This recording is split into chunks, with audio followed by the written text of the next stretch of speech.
Hey everybody, how's it going? This is Max with BuzzTox here, and I'm back with another Game of Thrones Season 1, Episode 3 review.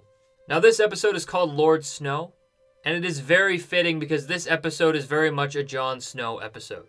And in the last 3 episodes, I would say Jon and Daenerys are about tied in their overall growth as a character in the last 3 episodes. So in this episode, we really see Jon learn the lesson of perspective. We see Daenerys gain some authority with the Dothraki, and we see Ned get introduced to the politics of King's Landing. So let's start off with Jon Snow. And we start by seeing Jon beating the shit out of all of his Night's Watch members. And it does make a lot of sense because he's pretty pissed off. Because the wall isn't what he expected. I think it was a wake-up call for him because the Night's Watch isn't as honorable as he thought it would be. And since he realized that all of his Night's Watch members are criminals, I think he stereotyped them to think that they're horrible and therefore deserve no respect. And on top of him having absolutely no respect for his Night's Watch members, he's trying to impress the Lord Commander to hopefully be a ranger, so he isn't really showing leader status at all. He's putting priority on himself, and he has a total disregard for his Night's Watch members. And because of that, all of these guys decide to try and kill Jon, and Tyrion is the one person who ends up saving him.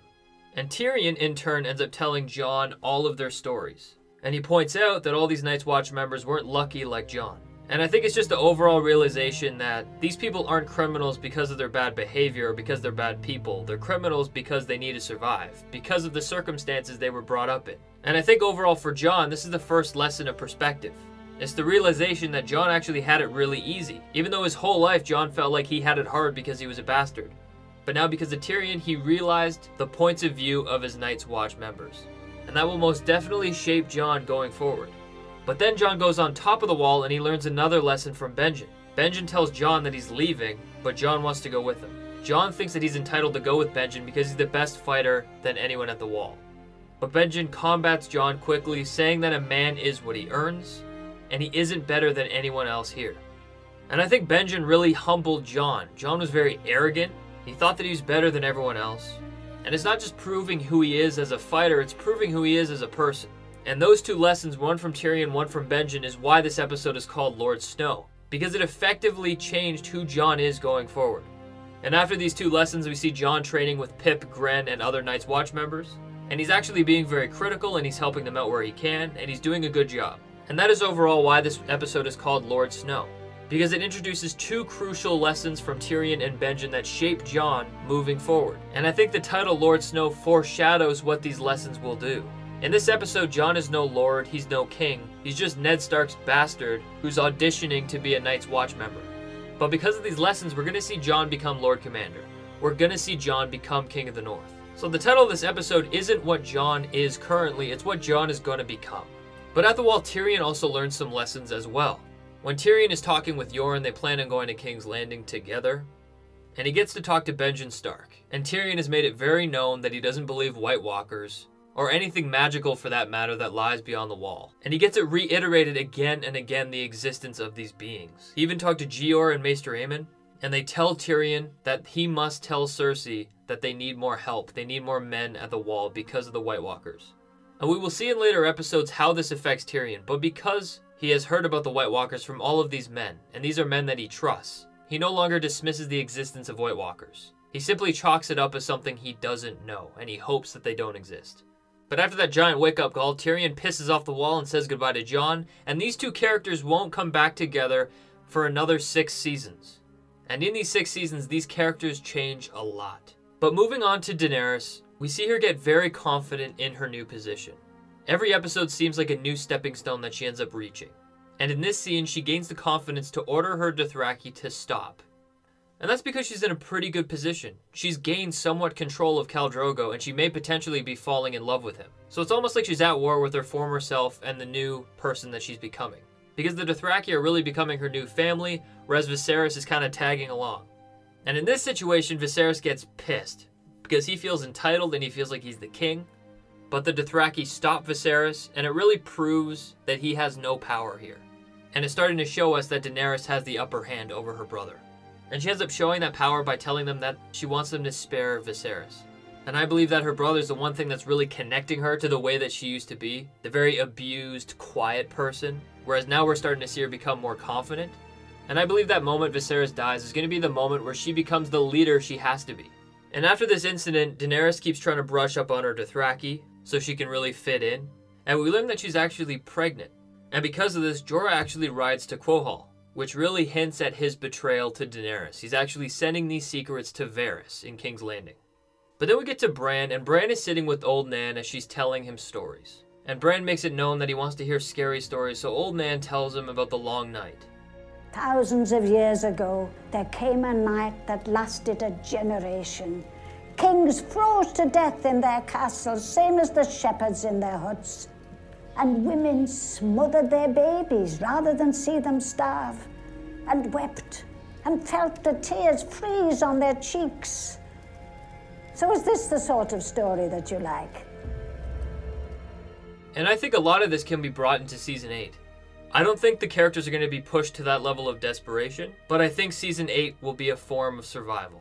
Everyone will be running from the White Walkers. People will be freezing. People will be starving, and that was a big issue that was brought up in Season 7. Cersei pursued Highgarden for food. Sansa wanted everybody in the north to bring their food to Winterfell in case they have to flee. Food was a big focal point in Season 7, and I think it's going to be an even bigger issue in Season 8 for the sense of survival. But story time is interrupted by Robb. He tells Bran that her stories are very silly, and Robb tells Bran that sometimes her stories are very silly because one time she told him that they live in a blue eye of a giant named Macumba. But then Bran says maybe we do, and what's so significant to me about this is it really foreshadows Bran's wisdom as the Three-Eyed Raven. He's not just chalking it up as ridiculous, he's actually looking at it as a possibility because he's not going to be ignorant to something he doesn't know. So I really like that idea moving forward. And the brothers also talk about Bran's legs, and Bran expresses that he really wants to be dead. And I find this a really interesting passage because Bran will die. And I don't mean in the physical sense, I mean that we've already seen Bran die. In Season 7, Bran is no longer Bran Stark. He's just an instrument of knowledge. In Season 7, Bran is just as much Jon Snow, Ned Stark, Robert Baratheon, Cersei Lannister. Name anyone. He is just as much of them as he is Bran Stark, because he encompasses everything, all visions, all knowledge, everything. And that really sums up Bran's journey. His whole journey to that weirwood tree is his journey to death. It's very dark when you look at it, so let's move on to King's Landing. And this is the first time we see King's Landing in the show, which is really well done. We see Ned Stark go into the throne room and talk to Jaime Lannister, and they really hint at the story of the Mad King and Jaime killing him. And we really see the hostility between the two, as Jaime tries to get some respect from killing the man who ended up murdering Ned Stark's father and brother. But Ned will never forgive him because it wasn't the honorable thing to do. But then Ned goes on to meet the King's Council, which includes Pycelle, Varys, Renly, and Littlefinger. And once he settles in, he tries to give Sansa a doll, but she hates it. And he goes to see Arya. And he finds out about Needle, which is a sword that Jon gave her earlier. But the most important part of this scene is seeing the connection between Ned Stark and Jon. We realize later in the show that Ned actually isn't Jon's father, he's Jon's uncle. Jon's real parents are Lyanna Stark and Rhaegar Targaryen. But the most ironic thing about it is Jon Snow is actually the most like Ned Stark. And in this scene with Arya, he really stresses the importance of family and sticking together. And we see Jon reiterating Ned's teachings in Season 6. You're a Stark of Winterfell. You know our words. Winter is coming. You were born in the long summer. You've never known anything else. But now winter is truly coming, and in the winter, we must protect ourselves. Look after one another. Sansa is your sister. We need to trust each other. We can't fight a war amongst ourselves. We have so many enemies now.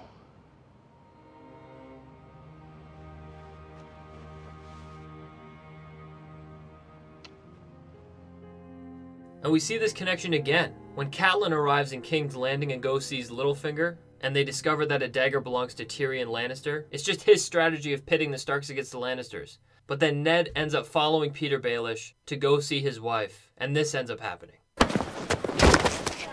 You're a funny man. Huh? A very funny man.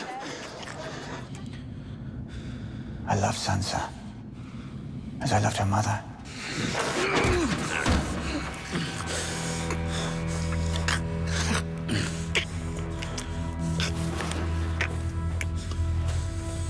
Touch my sister, and I'll kill you myself.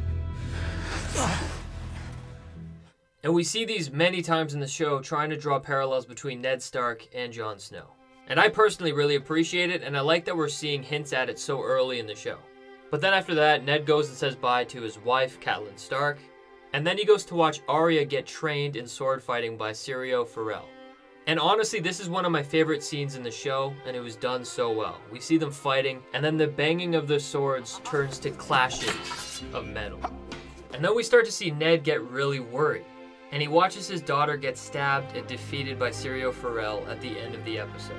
And I think that this is a really important scene, because first of all, it really draws parallels between Arya Stark and Lyanna Stark. Lyanna is Ned Stark's sister, and I think he's looking on very upset, because Lyanna was young at heart. She didn't want to be a lady just like Arya, and yet she died before her time at a very young age. And I think Ned can't stop thinking about that when he's watching Arya fight.